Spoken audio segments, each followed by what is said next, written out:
The watcher arrives, the stars were quiet as always. Space does not shout. It watches. It listens. Far beyond Earth's sky, a dark chamber lit up with cold blue lights. 11 alien figures sat in a circle, floating above the ground. Their skin was silver. Their eyes had no pupils. They spoke without moving their mouths. "She is ready," one of them said. "Send her," replied another. "But she must not be seen. If a human sees her, the bond may begin, and if the bond begins, it cannot be broken." In the center of the room, a platform glowed. A tall female alien stood on it. Her name was Zira. She looked almost human, soft features, 2 arms, 2 legs, but her eyes were too bright and her skin too smooth. She wore a black suit that changed color with her mood. Right now it was pale blue. Zira said nothing. She bowed her head, and the platform opened beneath her feet. Light surrounded her body. A second later, she vanished. On Earth, the night was calm. A small town slept under the stars. Streetlights blinked. A cat walked along a fence. Near the edge of the town, a man named Jake sat in his garage. He was building a small robot. Wires and tools were everywhere. Music played softly from an old speaker. He looked tired, but focused. "Almost done," he whispered. Suddenly, the lights flickered. The music stopped. The air felt colder. Power cut. "Again?" Jake said, annoyed. He stood up to check the fuse box. Outside, something shimmered in the sky. Invisible to the human eye, a shape floated above the ground. Zira had arrived. She stepped out of her cloaked ship and activated her stealth field. To any human, she was just thin air. Zira's mission was clear. Observe. Do not touch. Do not speak. Do not feel. She moved like a shadow, walking through streets, passing houses, scanning human behavior. Her eyes recorded everything, but something pulled her toward the edge of town. A strange energy. Curiosity. She found Jake's garage. She stood in the doorway, invisible, and watched. Jake had turned the power back on. His robot's eyes lit up. He smiled. "You're alive, little buddy," he said. Zira tilted her head. The way he smiled, so open, so real, was not in her data files. She scanned him again. Age 29. Status single. Emotion lonely. She stayed longer than planned. Jake paused. He felt something. He turned slowly and looked at the doorway. Zira didn't move. "Hello?" Jake said. His voice was quiet, uncertain. He stepped closer. Zira's heart. If that's what, it was beat faster. This was wrong. He should not sense her. He took one more step. "Who's there?" he said. "I can feel you. I know someone's there." Suddenly, a tool on the table began to float. Zira hadn't meant to do it. Her power had reacted to her thoughts. Jake jumped back. "What the?" He picked up a flashlight and pointed it at the doorway. The beam passed through Zira's form, but she still felt exposed. Then it happened. Jake's eyes locked on hers. He couldn't see her clearly, but he saw something. A glow. A shimmer. A shape. And for the first time, Zira felt fear. She turned and vanished into the night, moving faster than any human could follow. Jake stood frozen. His heart pounded. "What was that?" he whispered. Above Earth, the alien council watched through a screen. "He saw her," one of them said. "This is bad," said another. "If he saw her, the bond has begun." "Terminate the human?" asked a voice in the dark. There was silence. Then the oldest council member spoke. "No. Observe. For now." Miles away, Zira stood in a forest, her body shaking. Her hand touched her chest. Where his eyes had met hers, something had changed. Inside her, something was waking up. "This is not part of the mission," she said softly, but her voice trembled. Back in his garage, Jake stared at the doorway for a long time.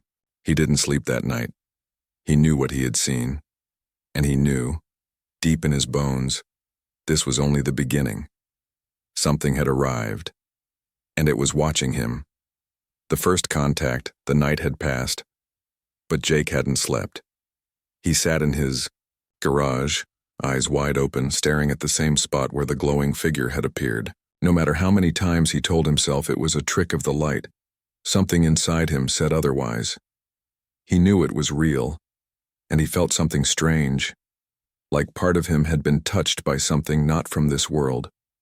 He tried to work on his robot again, but his hands were shaking. Suddenly, the lights flickered again. The air changed, cooler, heavier, like before. "No way," he whispered. Jake stood up. The feeling was back. Just outside, hidden between two trees, Zira stood still. Her body was cloaked, invisible, but her mind was full of noise. She had made a mistake. Jake had seen her, and worse. She had felt something during that moment. A pull, a connection. She had broken the rule. She was not supposed to connect with a human, but her feet wouldn't move. Her mind kept going back to his eyes. Not because of fear, but because of warmth. She didn't understand it. A silent signal buzzed in her ear. It was the council. Report. "He saw me. I lost control," she replied through thought. "Terminate him," came the cold response. "Before the bond grows." Zira looked at the garage window. Jake was inside, pacing. "I need more time," she answered. "You are not allowed to feel Zira," and then the signal went dead. Inside the garage, Jake felt a sudden sharp pain in his head. He dropped to his knees. Images flashed in his mind. Blinding lights, stars, unknown symbols, a voice speaking a name. Zira. His heart raced. What's happening to me? He stumbled to his computer and began typing everything he could remember. The glow, the floating tool, the strange heat in his chest. But when he tried to save the file, the screen went black, and then a voice spoke, not from the speaker but inside his head. "Do not be afraid." Jake froze. "Who said that?" "You know me," the voice said softly. "My name is Zira." He turned around slowly. Nothing. He looked up, and there she was. Not fully visible, but more than just a shimmer this time. Her outline was clearer. Glowing veins under skin, bright blue eyes, hair floating gently as if underwater. He should have been terrified. Instead, he whispered, "You're real." Zira stepped forward, her feet silent on the floor. She slowly dropped her cloak, revealing her full form. "I wasn't supposed to speak to you," she said. "Then why are you here?" Jake asked. She looked at him. "Because I felt something. When you looked at me, I don't know what it is, but the council, they fear it. The council? My people? They watch everything. They sent me here to study your world. But they do not trust humans. Long ago, there was war, pain, betrayal. So, why me?" "I don't know yet," she said. Suddenly, the garage walls vibrated. A low hum came from above. Zira's eyes went wide. "They're here." "Who?" "The hunters. The council doesn't wait long." A circle of red light appeared on the floor. Jake jumped back. "What is that?" "They're locking onto your location. If they find you, they'll erase you. Your body, your mind, everything." Jake couldn't breathe. "Why? What did I do? You saw me. And now, you're connected to me." She held up her hand. A small blue spark floated between her fingers. "Our link has started. I don't know how deep it goes, but I can feel you, hear you, and you can feel me too." "What happens if they break the link?" Zira lowered her hand. "You die." Silence. Jake looked at her. "Then what do we do?" Zira looked at the red light now crawling up the wall. "We run." At the edge of the sky, hidden just above the clouds, a black triangular ship opened its side. 3 beings stepped out. Their faces were covered by silver masks. They had no legs, only smooth flowing forms of energy. They held weapons that could tear through dimensions. One of them whispered, "The human is infected." Another replied, "The Watcher has failed." Jake and Zira ran through the trees. Her ship was still cloaked nearby. "We can hide?" Jake asked, breathing hard. "No, not from them. But we can find others who were once like me. Exiles, those who felt.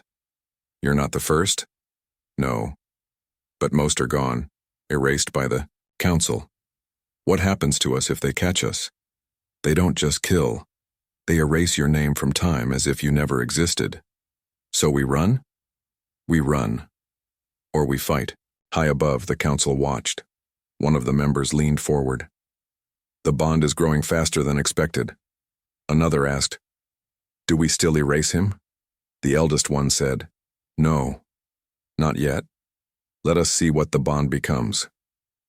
They all turned to the screen. Zira and Jake had disappeared into the forest together, and the future had just changed. The chase begins. Silence, then pain. Jake's scream echoed through the dark memory chamber.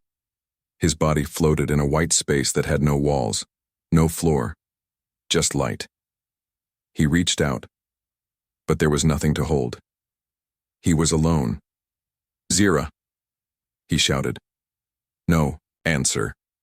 Something inside him was tearing apart. Voices whispered in his head. Strange, broken words in languages he didn't know, but somehow understood. "You are not one. You are not two. You are becoming." He clutched his head. The bond was shaking. Somewhere in the real world, his body convulsed on the floor of the old bunker. Zira knelt beside him, her hand glowing, trying to pull his mind back.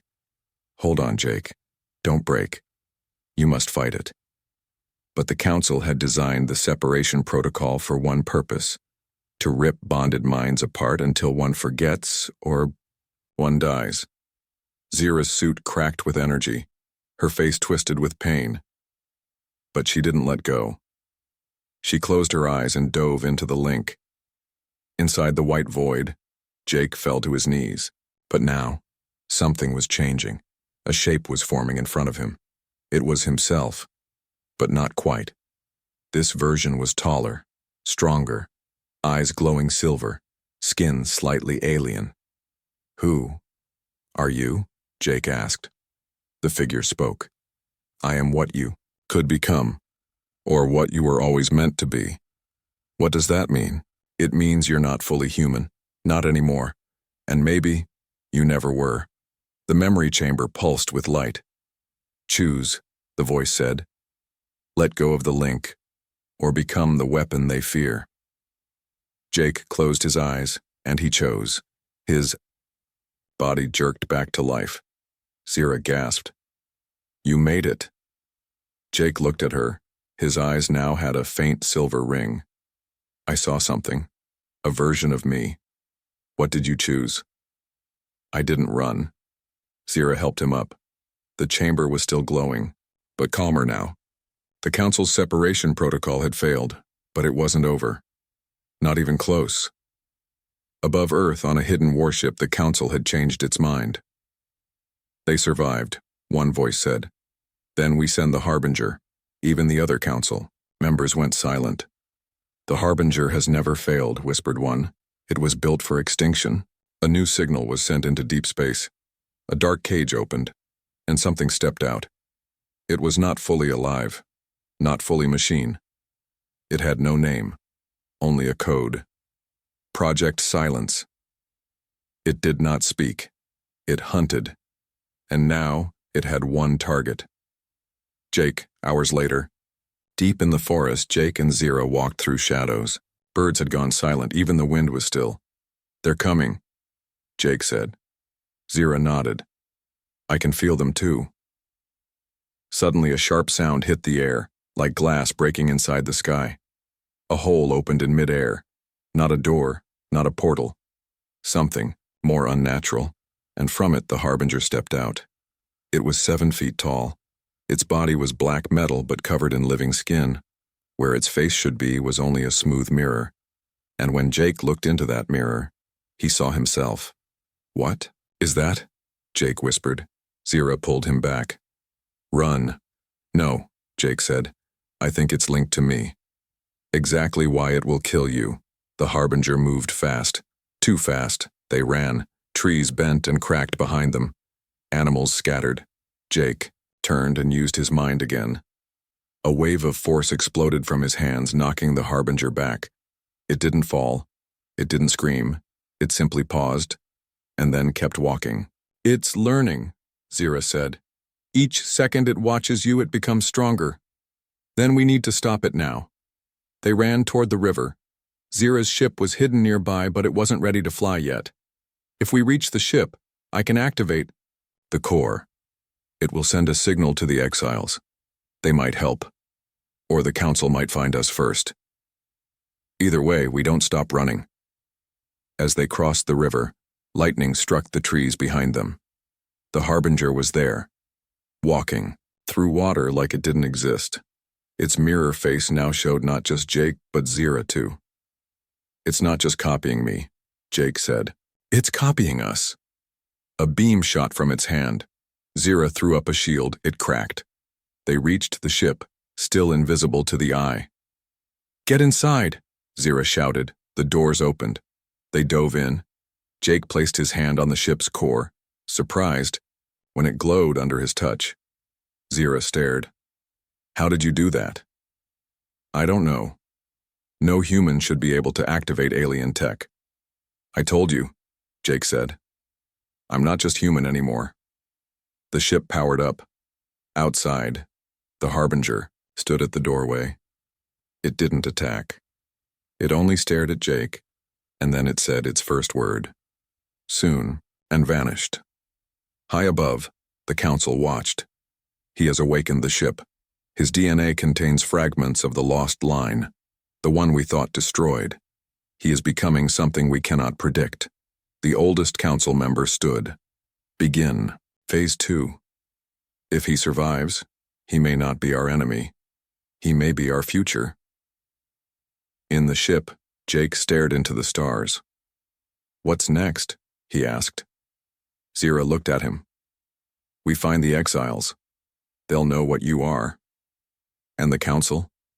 They'll either kill us or kneel." They flew into the sky, chased by shadows, holding a bond that was now unbreakable, but also unstoppable. The secret revealed stars moved around them like falling sparks as Zira's ship slipped through the edge of the void, a hidden tunnel through space only the exiles knew. Inside the ship, silence. Jake sat near the glowing core, staring at his hands. Ever since he touched the memory chamber, something inside him had changed. His skin felt warmer. His thoughts moved quicker. And sometimes, he heard voices when no one spoke. Zira stood nearby, watching him. Her shoulder was still injured from the hunter's weapon. Blue light flickered under the torn fabric. "Your body is adapting," she said quietly. "To what?" Jake asked. "What am I becoming?" Zira didn't answer right away. Instead, she walked to a panel and tapped it. A star map appeared. One star pulsed with a red glow. "We're going there," she said. "It's the last known location of the exiles. They may know the truth." "About me?" "About everything." Hours passed. Jake couldn't sleep. Every time he closed his eyes, he saw visions, not dreams, but memories, not his memories. He saw a woman, not Zira, but someone like her, holding a human child. He saw fire. He saw the council, watching, and he saw a name. Elia. He sat up, sweating. "Zira," he said. "Who's Elia?" Her body tensed. She turned slowly. "Where did you hear that name?" "I saw her. In my vision. She looked like you, but older. And she held a child." Zira walked closer. Her voice was a whisper now. "Elia was one of us. A watcher. Long before me. She broke the rules. She fell in love with a human man and had a child." Jake's breath caught in his throat. "What happened to them?" "The council erased them. Or so we thought." She stared at him now, her eyes full of questions. "Jake, the blood in your body, it's not fully human. You carry the same patterns as Elia's child." He stood up slowly. "Are you saying I'm her descendant?" "Not just that. Zira said. You're the last living blood of the Forbidden Union. The ship reached a dead planet, cold, rocky, covered in mist. The exiles had hidden here, buried under the surface. Zira guided the ship through a narrow canyon and landed near a cave entrance. They stepped out. The air was thick and strange. Jake felt a buzz in his head like a voice whispering just behind his ear. They're here, he said. Yes, Zira replied, but they're afraid. They entered the cave. As they walked deeper, glowing lines lit the walls.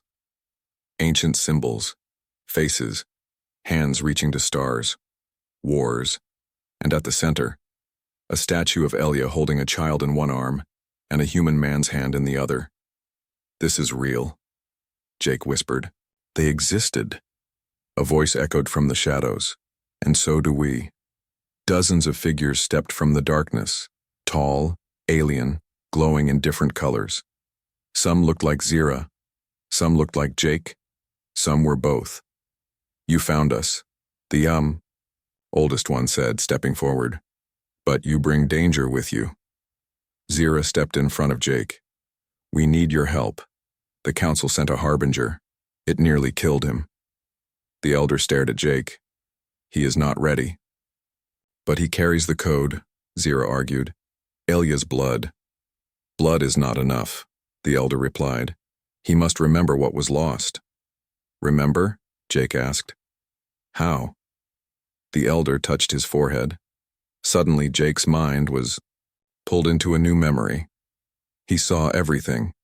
Elia's life, her secret bond with the human, the council's order to kill the child, Elia's escape, the exile, the birth of a hidden group that believed in the bond between species, not war, and then betrayal.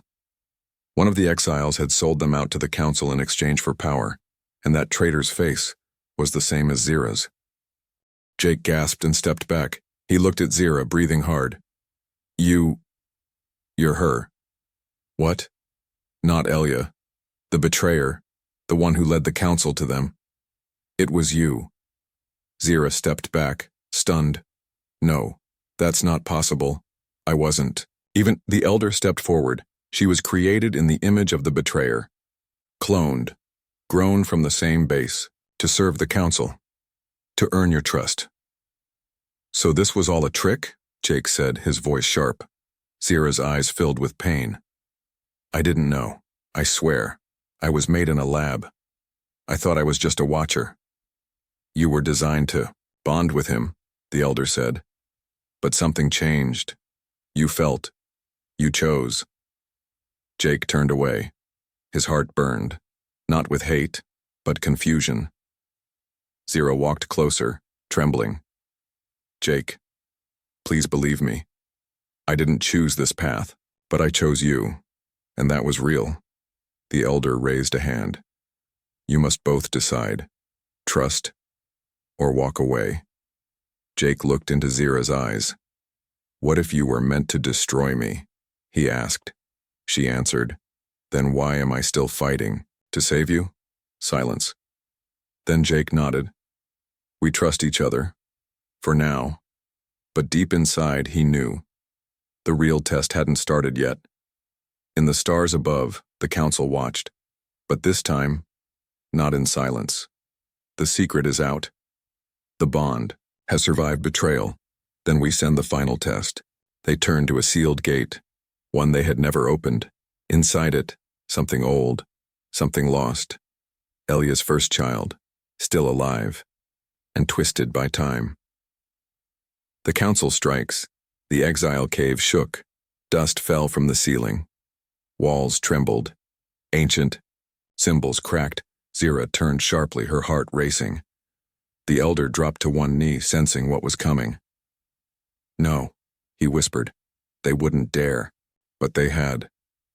The council had acted. High above the planet, hidden ships unfolded from the shadows. Silver and black, shaped like knives, they pierced the sky. The largest ship, the council vessel, hovered like a god watching from heaven. Inside, The 11 council members stood in a circle of firelight. The bond has survived every test, one said, but it is unstable. Then we use the final judgment. They opened the sealed gate. From the shadows, something stepped forward. A being once thought lost. Elya's first child, born of alien and human, never accepted by either, taken by the council, twisted, changed, turned into a weapon. His name had been erased long ago. Now he was simply called the First Echo. In the cave, Jake gasped and held his head. Visions again. Only this time, not from the past. They were warnings. He saw fire raining from the sky. Zira, broken and standing over them. A man with his eyes, but colder. "They're here," Jake said. A scream rang through the cave. One of the exiles at the entrance vanished in a flash of white light. "They're using fold weapons," Zira shouted. "They can erase matter instantly." The elder grabbed a staff and turned to Jake. "You must run. The council doesn't want you dead. Not yet. They want you to surrender." "Why?" Jake asked. "Because you're the key." "To what?" The elder's eyes darkened. "To everything." Outside, the first echo landed. His body shimmered between forms. Half alien, half human, all rage. He didn't speak. He didn't blink. He walked straight toward the cave. Zira and Jake ran through a secret tunnel, deep underground. "He's connected. To me," Jake said. "I can feel his thoughts." "Because he's your blood," Zira replied. "Then why does he want to kill me?" "Because the council broke him. The exiles fought. They used ancient weapons, light bows, gravity traps, but the council's machines were stronger, faster. The cave of memory, the only place holding the truth of the past, collapsed in flames. The elder fell, but before dying, he sent one last message to Jake. The bond is not just love. It is power. It is creation. Complete it, or the galaxy falls. In the deepest part of the cave system, Jake and Zira stopped. Ahead was a glowing circle carved into stone. It pulsed with energy. "This is the heart," Zira said. "If we complete the bond here, it will become unbreakable." "What happens then?" Jake asked. "You will no longer be just human, and I will no longer be only alien. And if we fail, one of us dies." Jake looked into her eyes. "Then let's finish what we started." They stepped into the circle. Light surrounded them, but before the bond could complete, the air split apart. He had arrived. The first echo stood. At the edge of the chamber, his voice, broken but sharp, echoed across the stone. "You should not exist," he said to Jake. "Maybe not," Jake replied. "But I do." "Then end this," the echo said. "One of us must fall." Zira stepped forward. "You were taken, twisted. This isn't who you are." The echo's eyes flickered. For a second, a flicker of pain. But then he raised his hand. Beam of light shot toward Zira. Jake blocked it with his bare arm. The energy stopped. Mid-air. "What?" the echo whispered. Jake was glowing now. Silver and blue. "You're not the only one they changed," Jake said.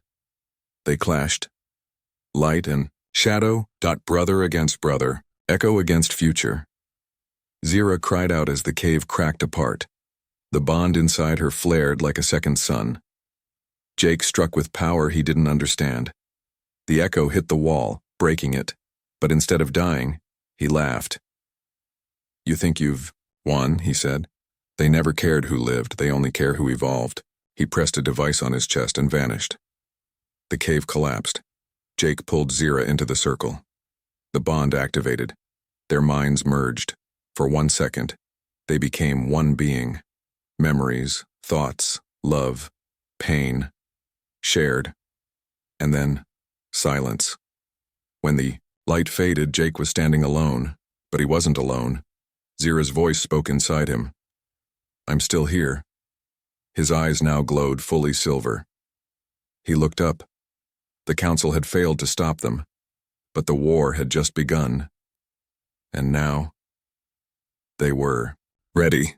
Bound forever, Jake stood alone in the ruins of the exile cave. But he wasn't alone. Zira's voice echoed in his mind. calm, steady, real. I'm still here. They had completed the bond, not just a connection between minds, but something deeper, a fusion of heart, soul, and purpose.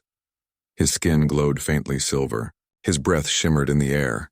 His thoughts moved faster than any machine, and yet he felt more human than ever. They won't stop, Zira said inside him. Then we don't run anymore, Jake replied. Far above, the council watched. The 11 elders floated in their circle, faces calm but cold.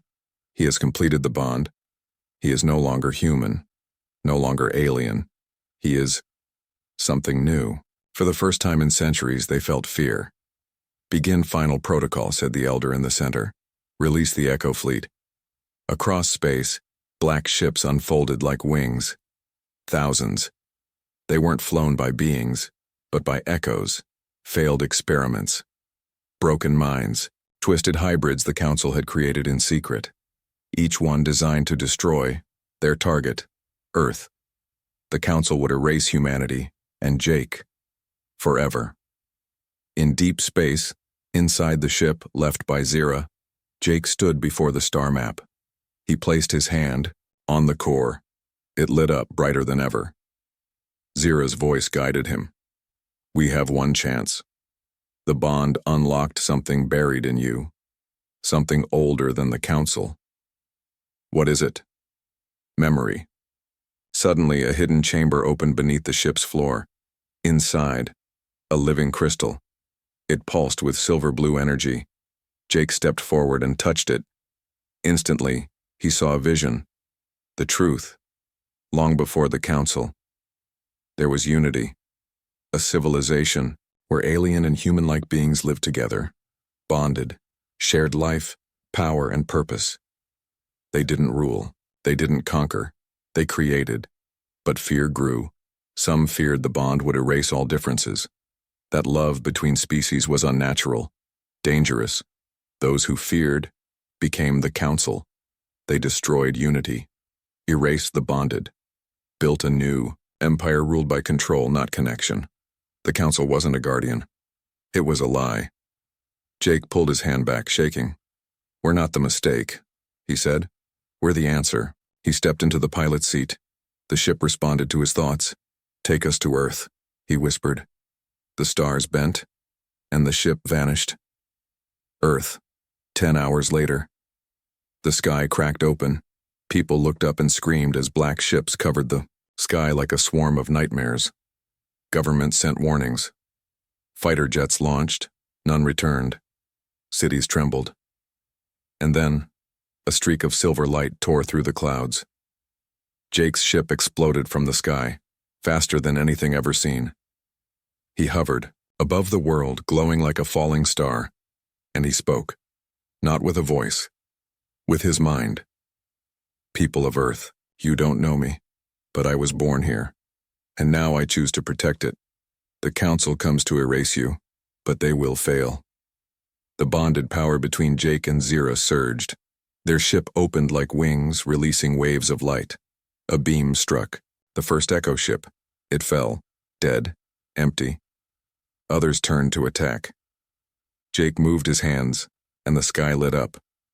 No weapons, just thought, just will, just the bond. But the council had one final move. The first Echo, the twisted child of Elia, returned, stronger, faster, and now more unstable than ever. He dropped from the sky like a comet and crashed into Jake's ship. The two brothers faced each other once more. You think you're special? The Echo growled. No, Jake replied. I think I'm free. They fought. Across the sky, across cities. Light and darkness colliding, Zira's voice echoed in Jake's heart. Don't fight him. Feel him. Jake paused. Instead of striking, he reached out and opened the bond. The Echo screamed. Memories flooded in. A child taken from love, raised in pain. Never held, never loved. For the first time, the Echo felt, and he fell to his knees. Not from pain, from release. He looked up at Jake, tears in silver eyes. You remembered me. I never forgot, Jake said. The echo vanished, not in death, but in peace. His body turned to light, and was gone. The council, watching, fell silent. He has done what we could not. One said.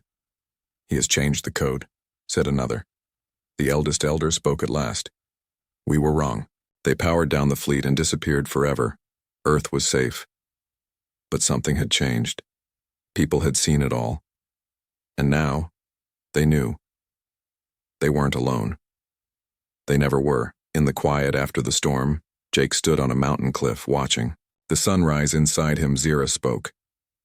You did it. We did it, Jake replied. What now? She asked. He smiled. Now, we show the galaxy what love can create. They were more than bonded now. They were one, forever.